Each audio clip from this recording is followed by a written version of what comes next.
So we're starting this ReFamily conversation, and I love the passage this morning because it's a shocking passage in some ways. And you have to back up to Matthew 11. Jesus says, hey, to know the Father, you got to know me. To be in relationship with Him, you've got to be in relationship with me. And it really changes things. You ever hear, I got in a conversation this week, you ever hear somebody say, well, we're all just children of God? That's not true. You have to be in relationship with God to be adopted into His family. We're all made in the image of God. Every person on this earth is made in the image of God, but not everybody wants to be in relationship with Him. So this conversation in Matthew is starting to come to light about family, and it's shocking, especially in their day and age, because in their day and age there was a cultural hierarchy for how families worked. I mean, it was very set in stone. You carried a name, and it was especially if you're a man, you got the better name in the gig. I think you got the Simon Bar Jonah, Simon son of Jonah, kind of a thing. If you were a woman, this is not good. You just basically got the family name, and it had to be after the husband, kind of a thing. So it really signified that women played a different role in that culture, and it wasn't always healthy. But these names were important, and it reflected that the family was seen a certain way. And Jesus shows up then in Matthew 12, and He goes, no. Just because they're genealogically, they're my family. From the biological standpoint, He goes, that's not what we're talking about here. There's something new that's happening. And these disciples, you followers, you are my family now. You've been adopted and you've been grafted in. You're part of my family. I did look this up. I just saw it in my notes. I'll say this. I do think it's interesting in the scriptures, in the Old Testament especially, there are 1,426 female names.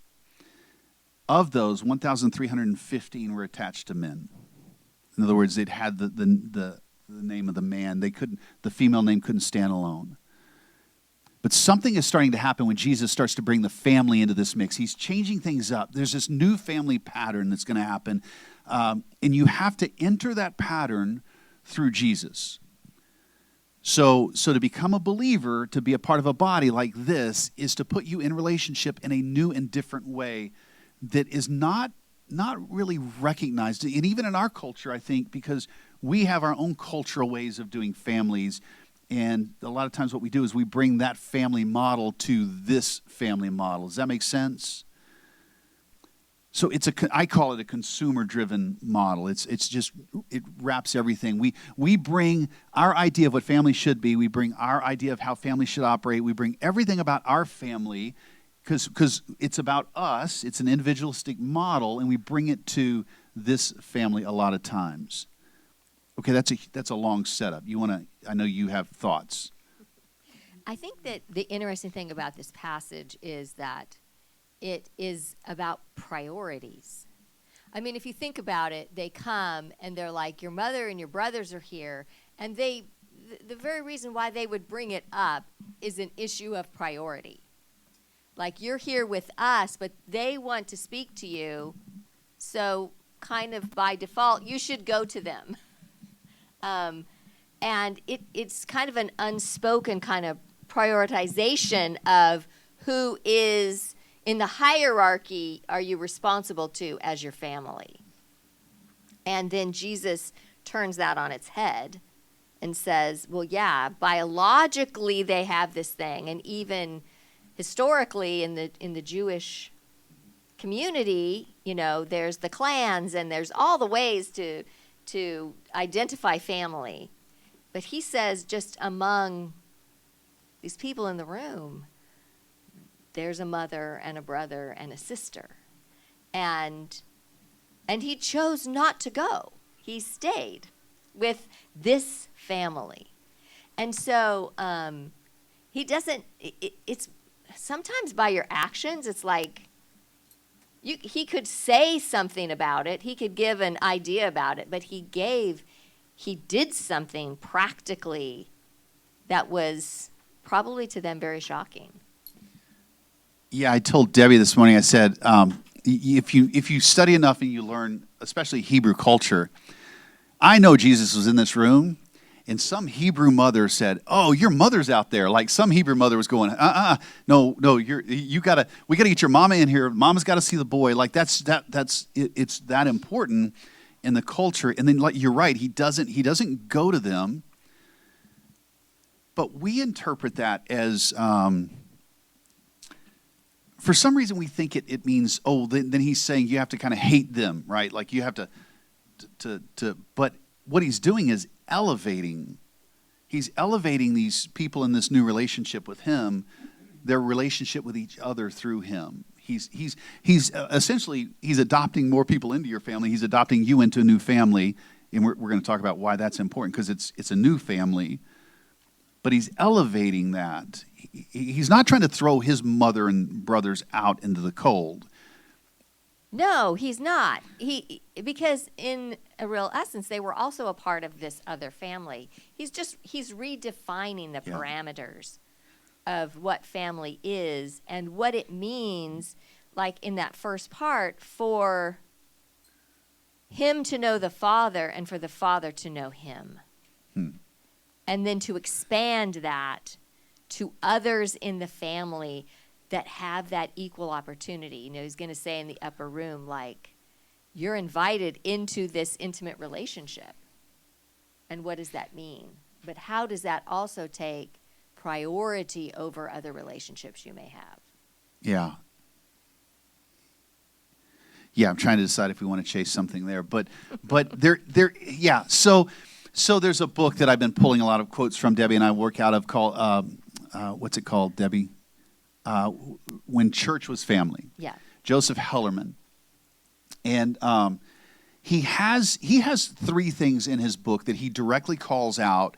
And he says, this is really, these are three areas where you see how individualistic we are in our culture now, by how you make decisions in these three areas. And we actually, you added a fourth one, which was brilliant, I think. But the four areas are, what will you do for a living? How do you decide that? Like, who's involved in that decision? That's a very individualistic decision in our culture. Who will you marry? Who gets to influence that decision for you? Who do you go to talk about that? Where will you live? And then the fourth one we added was, how will you spend your money? They had a very communal culture, a family-oriented culture. They participated in these conversations a lot. We do not. Yeah, I think the interesting thing is, so if you go back to like the Jewish community, they had a lot of cultural values that held them in community, even among the different tribes, and they had a bigger idea of who they were as a people.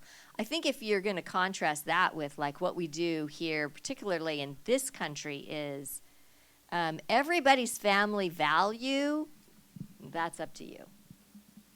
I mean, we have a very individualistic family system. In fact, we say very often, like, family's whatever you make of it. It's up to you to decide what your family structure is, what your family values are, and nobody better mess with that. It's like you have that quote unquote right as a family to decide what that looks like for you, how that operates, what the values are of it. And so then we struggle then as maybe like the younger members of a family then to fit into whatever that culture is that our individual families decided. And this is like so opposite of what the family of God is, because the family of God has one culture set by God that now we are invited to learn and adapt to. But it's not, we often, I think, try to bring our family culture into the family of God rather than the opportunity to learn the culture of the family of God and bring that back to our biological families to reorient us. And I think that's the refamilying opportunity. Like, we get to be refamilied in the culture of God, and then that gets to permeate back into other family relationships that we have. Yeah, I'm trying to decide how far to push it. I heard somebody make a comment this week, not live, it was recorded. The comment was, we have got to protect our culture. Okay, but what was the context? What culture was it? Because we have many cultures. But that's just it. It was in the context of their culture. Okay. It was in the context of their culture. That's a prominent theme. It's floated in the world throughout history. Jesus is turning that all the way upside down on its head right here. Well, right, and he did that in multiple ways. This is just one example in this family thing. You know, he did it with the religious leaders that had developed a culture, and I think at the core of this is this relationship he starts with he and the Father, like these relational principles, this relational intimacy, this attachment that they had, and their willingness to say, you can be a part. Yeah. But there's a way to be a part. You don't get to choose how that happens. You don't get to decide, okay, I'll do it this way. They invite you into the way that it actually is. And the wonderful thing about that is it's the way actually of human thriving. Mm. And so in the ways that everyone in this room has been somehow damaged by their original family culture, this is not that. Yeah.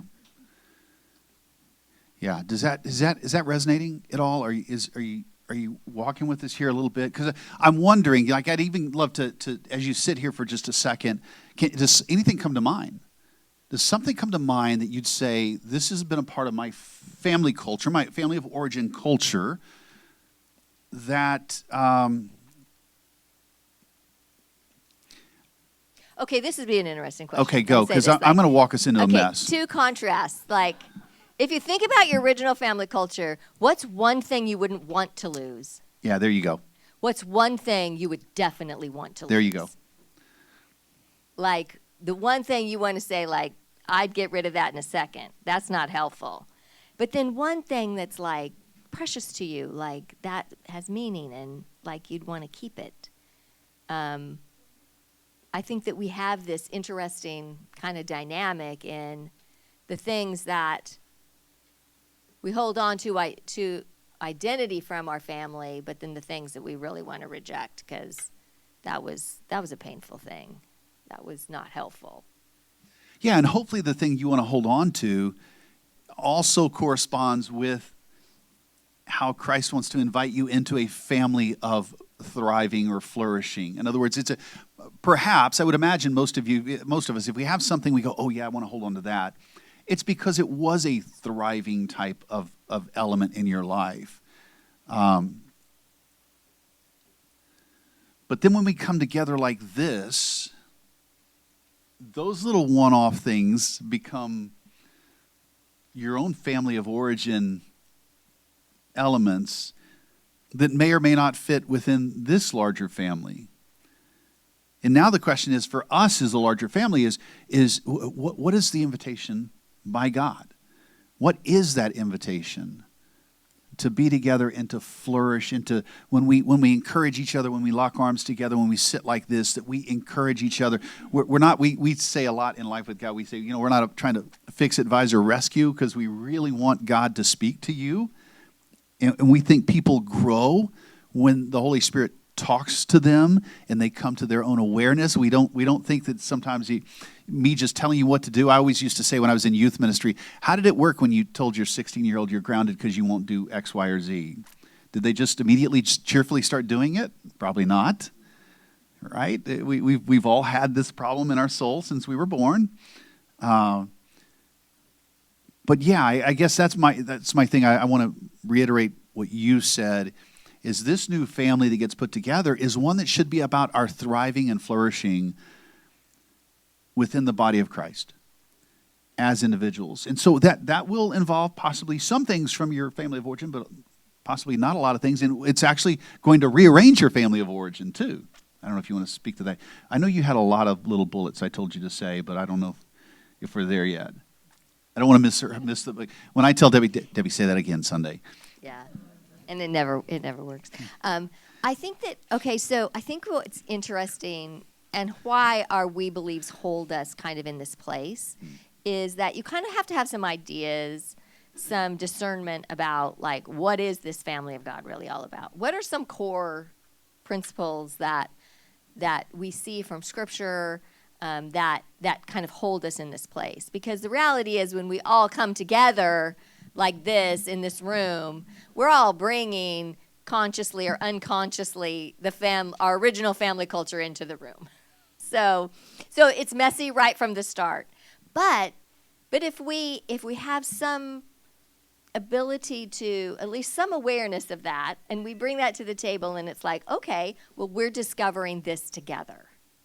And that's really where the role of discernment comes in our lives is how do we discern together? How do we have conversation together? How do we dialogue? How do we journey together in a way that helps us to figure out as we go how we become more together in the family of God? How do we do this together? Because you're never going to do it as individuals sitting at home by yourself. Like you're never going to get refamilied in your lounge chair at home. You have to actually be with the family. You have to figure it out together. You have to be willing to risk something and share something and talk through something and work through something and pray together and invite God into the process with you. Yeah, really good. We're not saying sitting in your lounge chair at home in the morning or in the evening, talking to God, praying. We're not saying that you don't throw that out.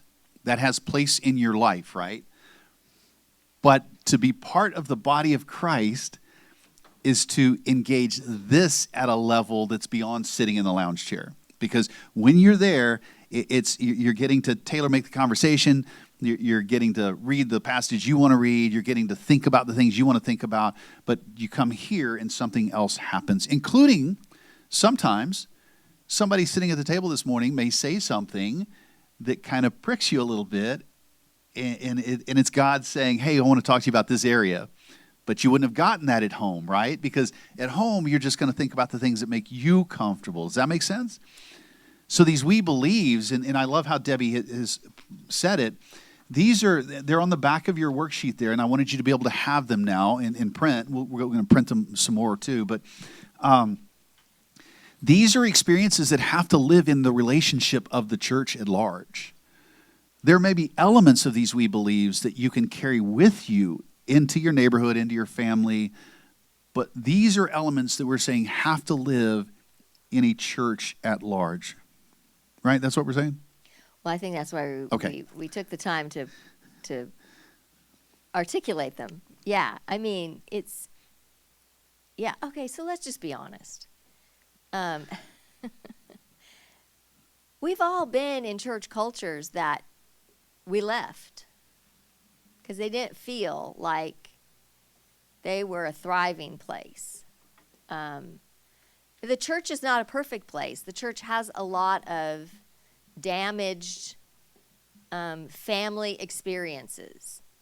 And that's the reality because we're all broken people to some degree. But how do we still keep moving toward what is possible with Christ and in a family?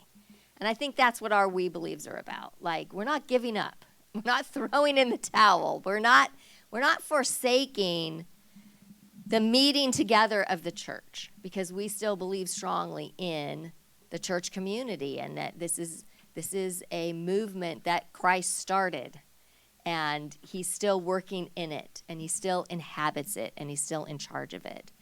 So we're going to keep pressing into how do we abide together with him in a way that people grow to be like him and experience a real relationship with the Father and with the Son and with the brothers and sisters in community. And so I think that's why we still do this, because we're still hopeful, because we still believe that Christ redeems and he reconciles and he makes something more. Yes, yes. If you hear nothing else, I want you to hear that this morning, because that's a different platform, even for me, in my history of the church, in my training as a pastor, if you want to say training, in my going to seminary. So often, everything was geared towards giving you a theology, a principle that was going to fix everything. Until I finally hit the wall 10 years ago and said, this isn't fixing anything. And unfortunately, to quote unquote fix is going to require the church be the church. And I think that's why we didn't do this intentionally, but it landed that way. I think that's why that first believe in the top left of your sheet is we believe love is a priority, so we stick together when life inevitably gets messy. We cannot do what we're talking about when we talk about ReFamily. We start going forward the next 10 weeks. We can't do this without expecting it's going to get messy. It has to, because we all come from such different backgrounds. And how do we come together? And even if we don't always agree, how do we start to come together in a way that models something radically different?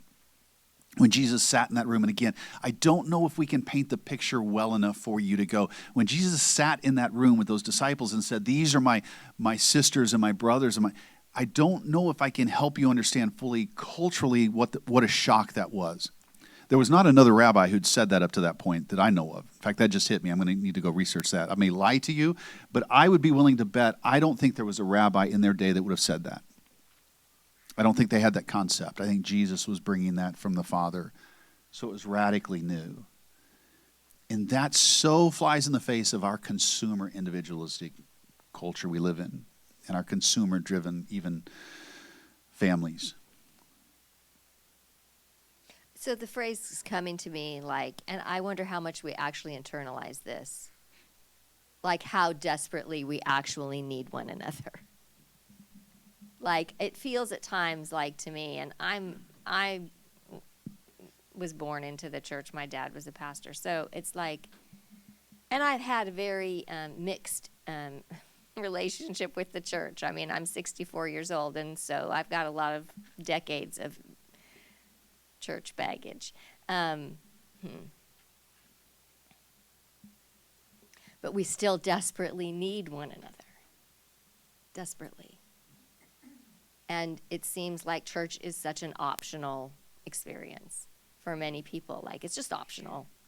It's optional if I do this. It's really not optional. It's life. So, I'm an old church woman that still believes in it. And it costs something. But it's like what Jesus said about the kingdom. It's the thing worth selling everything you own to buy. It's that central to life. That's so good. As you were saying that, one of the quotes I have pages of quotes from this book, but one that has stuck with me since 2 years ago when I read the book, and then I have actually posted it in several places. Hellerman says, the idea of salvation cannot be reduced to a personal relationship with Jesus. God's plan is much more encompassing. God intends for salvation to be a community-creating event. He intends for salvation to be a community-creating event. I just wonder if there isn't an invitation this week to perhaps sit with God long enough to investigate, has church been a place to just better myself? Or is church the place to create a community? Where would you fall? Listen, when we invite you to think about these things, can I say something? There is no way I'm taking a shot at anybody in your past or any church in your past. That's not what this is about, right? We're all trying to grow together. And so perhaps some of the past was good and perhaps some of it was bad, but God used your past to get you here, correct? So let's embrace that.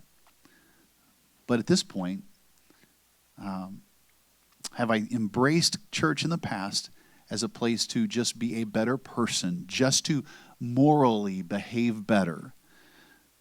Or is the church a place where community is creating and change happens, that transformation happens through those relational encounters? There's a difference. You want to add anything? Give us a question, Debbie. I love Debbie's questions. I always push her. Give us a question, Debbie. Give us something to think about. Give us an invitation. This is why she does formation around here.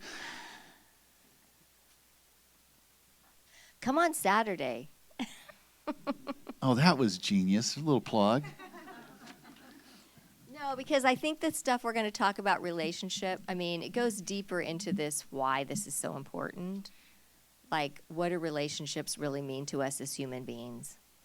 And what do we need to pay attention to, and how we're creating environments for the most thriving relationships that we can. Because it hits, relationships hit us body, mind, and spirit.